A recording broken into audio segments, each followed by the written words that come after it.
दोस्तों, Kundan Kumar welcome YouTube channel में आपका स्वागत है।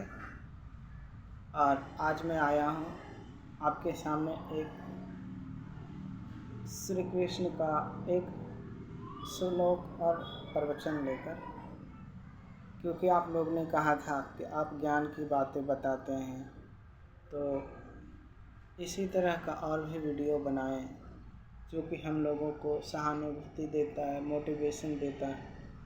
तो मैं आपके समक्ष उपस्थित हुआ हूँ, और अगर आप लोग का इसी तरह से प्यार रहा तो मैं आप लोगों के बीच ही रहूँगा।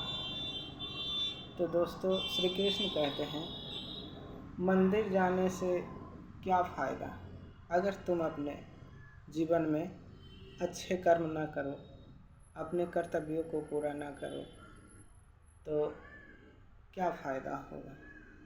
तुम मंदिर जाते हो और सोचते हो कि भगवान हमारे जीवन में सब अच्छा कर देगा, और हम मंदिर में आए पूजा पाठ करने तो भगवान खुश हो गए।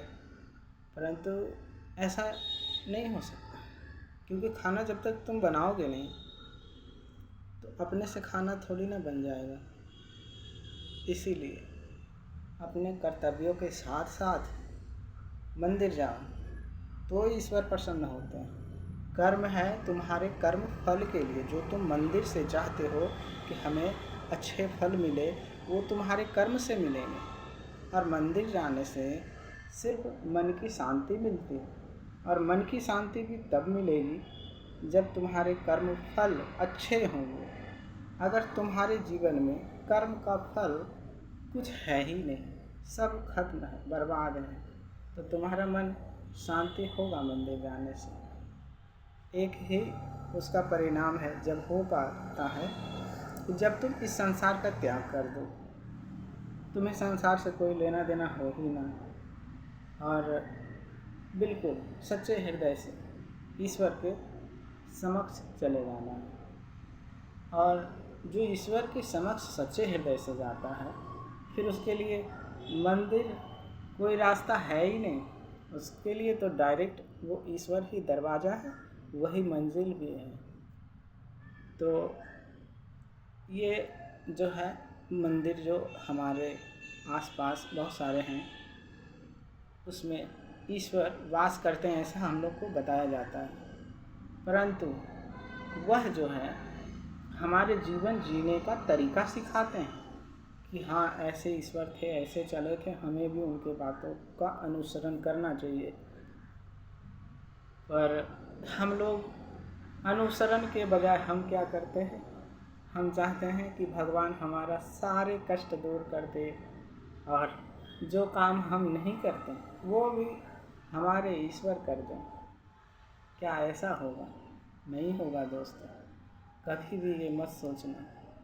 अपने कर्तव्यों को अच्छी तरह से निर्वाह करो जितना हो सके, और ईश्वर से बस इतनी ही आशा रखो कि हे ईश्वर, हमें अच्छी समझ देना, और ताकि हम इस समाज का और इस देश का कल्याण कर सकें, जिसमें सबका हित है, हमारा भी तुम्हारा भी। दोस्तों, स्वार्थ गलत बात है, स्वार्थ पर्सनली होता है, और यही जो है गलत बात है।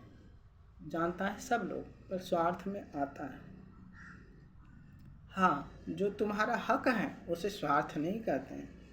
जो तुम्हारा हक है उस हक पे तुम अपने कर्म करो, और तुम्हारा फल ऑटोमेटिक आएगा। 100% ना सही, 20-30% तो आएगा ही आएगा।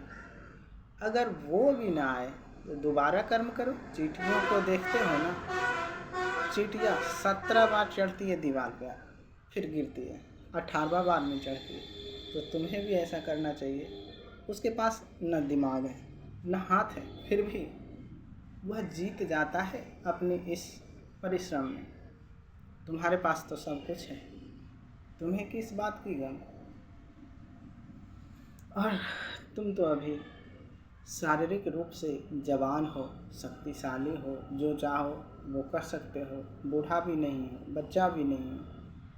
फिर क्या दिक्कत है? अपने आप को थोड़ा निखारो, थोड़ा निकालो अपने अंदर से और उस पे चलो। हाँ, होता है बहुत सारे लोगों को कि अच्छा ठीक है बाद में, हाँ ठीक है, तो रिलैक्स भी करो, आराम भी करो और फिर अपने जीवन का जो गोल है उस पे काम भी करो और जितना हो सके अधिक से अधिक टाइम लगाओ उसमें, ताकि तुम्हारे पास टाइम ही ना हो कि तुम ये सोचो कि ये क्यों हो गया, वो क्यों हो गया। समझ रहे हो ना? ठीक है, धन्यवाद।